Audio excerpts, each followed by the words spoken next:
make dang good and sure you stick around to the end or somewhere in there, because I'm gonna give you one of the biggest bonus nuggies that I could possibly think of. When you have somebody that's not performing well in the position they're at, one of our key knee-jerk reactions is to just say, you know what, that person's not working out.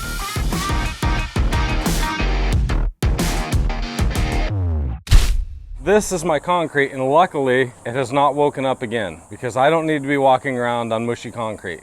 I don't know how they did that. I'm still blown away at how they were able to come back and finish that 12 hours later. But luckily it hasn't woken up again. It's doing the job. We don't even have any cracks in it. It's held up pretty nicely. But the big problem is up there. There's a lot of sun. I don't know if you watch the news, but there's a lot of people talking about how kind of warm it's been lately. They suffocated from the heat. I think we're hitting like 110 degree heat index here, and the guys would really like to have some shade over their welding area. We would really appreciate it. So we need to put a roof over this, and this is what we've come up with. Because we're a fence contractor, we decided we'd use some pipe. We wanted to bow so that it kind of gives it some strength, and then we welded it into the corner of the shipping container. And that went okay yesterday. We did that just yesterday, and now we have to order a tarp. But we went to shut the doors on the shipping container, and I had no idea that all that pressure was actually gonna push these a little bit out of square so the doors wouldn't shut. What are you getting so bent out of shape for, huh? So we had to add the chain and the come along across here. Or that's not a chain to come along, that's actually a chain and a special binder, which I'm a really big fan of, to pull these back to square so we could get the door shut. I haven't really figured out how we're gonna solve that problem like long term yet. We did get the door shut last night, and you can see there's another one down there. So the next step in this whole process is to order a cover for this, and then we'll ratchet strap the cover down to the pipe. We'll probably have to weld some things onto the pipe that ratchet the cover down to the pipe and then pull it tight. Bada bing, bada bang. It works. We'll have a cover over the top, then we'll build some maybe walls at the end with some doors. This is coming along nicely. Everybody, Cade. You know Cade. He's packaging up I-post orders. Now, those of you that don't know, the I-posts are for installing aluminum fence, no dig style, so we don't have to dig any holes. These go inside of your aluminum fence post, and we have big news on that front too. So if you're somebody that follows us and some of the other things we do, wait for some big news coming out on the I-fence stuff, because we have an addition to the family. But he's packaging these orders up, and this takes quite a bit of time. And so he does this. Some of the cool news for our company is that we just completed one of the largest projects that we've ever had. We have a project down in Central Florida where we were able to do a bunch of temporary fencing, and we pounded all those posts. Kate and I went down there. We were able to complete about $130,000 worth of work with just him and I. And then we used a sub crew to come down and basically hang all the temporary fence wood for us. That worked out really well. That's how it's done. So we did a lot of work in a very short period of time with very limited people. And that's how I'm hoping to start turning things around and making some money. Actually, that sounds like a good idea. But I hope to add an operator to the gate in the front. We're gonna make that a solar slide gate operator and just have some very basic functionality. Hope to do that next week. We've done some other things around the yard just to kind of organize. So behind me, you can see some of the organization that's going on. We're trying to get all of our pipe and stuff put in racks because it's just been scattered all throughout the yard. It's been a while, and we've been pushing really hard, so we hadn't had time to clean the trucks out. And after working out of a truck for a while, the bins just get kind of cluttered. Look at this mess. And when they get cluttered, it's really hard to find the stuff you want because everybody just keeps putting more and more stuff in there, or maybe they don't put things back in the right spot. So hopefully that'll pay dividends to us. So being organized is a key principle that I have. And I have a rule: if we haven't used it in a year, it needs to go away. Yeah, it's probably a good rule. We just don't keep garbage laying around because eventually we'll be living in our garbage, and that's just not how I operate. And that brings me to something else. This is gonna be the bonus nuggie of this video. And this is it. When you have somebody that's not performing well in the position they're at, one of our key knee-jerk reactions is to just say, you know what, that person's not working out. Sometimes we might even try and retrain them, and we'll be like, okay, well, if we just train them a little bit more, maybe they'll get up to the task and they'll start performing to the level where we want them. And then when that doesn't work and we feel like our patience has run out, we're just like, you know what, that person just needs to go away. That happens a lot. More than you know. What I would challenge you to do is sometimes look at that person and say, is that person a really good team member, maybe in the wrong role? We hired them for this, but they don't fit that job, but I still like them, they're working hard.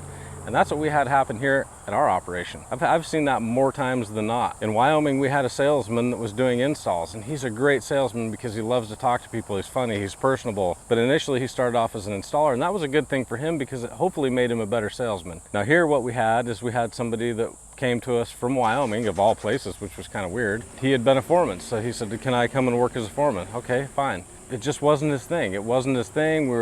He didn't love it. We weren't loving what he was doing, and it just wasn't a good fit. Yeah, I kind of got frustrated, and So what we did is we sent him out with one of our other foremen. So we're going to retrain you. He was worried because he's like, am I getting fired because now I'm not a foreman anymore? No, you're not getting fired, but we're just trying to retrain you because we feel like your skills need to be brought up to the level where you can meet the company expectations. We put him with another foreman so that he could be a co-foreman for a little bit and retrain. And then one day we were busy and we needed some stuff done at the shop, and we put him at the shop, and everybody's like, wow, he is one of the best order pickers that we have.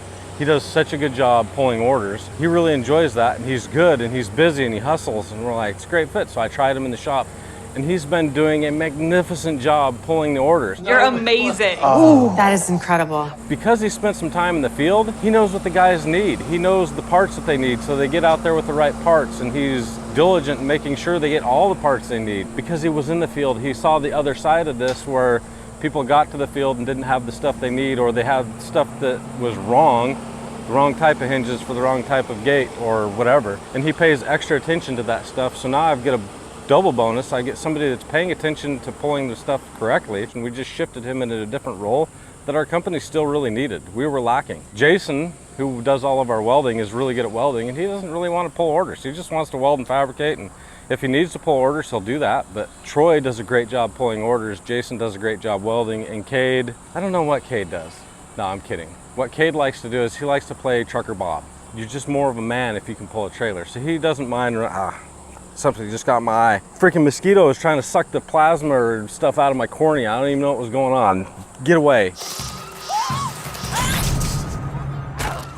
So what Cade likes to do is he doesn't mind running parts around to people. He doesn't mind doing service work on vehicles. He doesn't mind running skid steers. He'll pack the orders of the I-beams and stuff for us. Everybody hates that job. Not anybody's favorite job. But he also doesn't mind going to the job sites with our dump trailer and picking up people's disposal and hauling that to the landfill and doing all those things, and he's very good at it. At 17 years old, he can pull a trailer almost better than anybody here, and he can dang sure back it really good. I trust him exclusively. Probably the best skid steer operator I've got and one of the better trailer toters that I've got. So it's just kind of a role that fits him good. And so we've kind of tried to figure out where people fit the best and utilize them where they fit the best, not necessarily where we hired them initially. Wasn't a good fit. And that's what I would suggest to you. When you have somebody that's just not working out because it's not their thing, see if there's another spot in your company that is their thing. He's transferred. Transferred? Why? Because it's very costly to go find and recruit and train new people. Always try everything else first before you just clear the slate and say, you know what, it's easier just to fire all the unhappy people. Sometimes you gotta terminate people, sometimes. You're fired. Like, I've had to terminate some people here that just were not a good fit. I cannot make people ambitious. If they're ambitious, self-driven, and work hard, but they're just in the wrong role, we can fix that. We can find a spot for that. I got you. And that's today's bonus nugget. So that's kind of where our startup is now. Now, the last thing you're probably wondering is, how is my bucket? Because I got a lot of messages, a lot of comments, a lot of concern, because my bucket kind of represents my mental health in a way. I'm fine. I'm fine. As our bucket fills up, our mental health struggles, and I just want to let you know that I'm good. I'm going to be good, and this is a season in life. As the great somebody once said, I don't know who said this, but somebody said, and I got this from the great Marigold Hotel or something like that as a movie, everything will be all right in the end. If it's not all right, it's not yet the end. I live by that. If it's not okay today, it will eventually be okay. Everything's gonna be just fine. And my bucket's doing all right. Like, I don't feel like we're adding to it. We've taken a couple things out of my bucket, but it's still very full. So I'm hoping to get that water level down so we're not at that tipping point of my brim. Things are good, and I will be okay, and you'll see that coming up. One of the things I've decided to do is focus more on my mental health, and just sometimes I have to say no. And that's really difficult because I always want to tell people I can do things and I always have new ideas, but I have to even slow myself down and say, you know what? You don't have the capacity to take that on right now. It's a great idea, but that needs to be for somebody else. That's where my bucket's at. That's where SWI is at. That's where Successful Contractor's at for this week. And until next time, I hope you have a good dang day and your bucket stays close to the top, but not empty.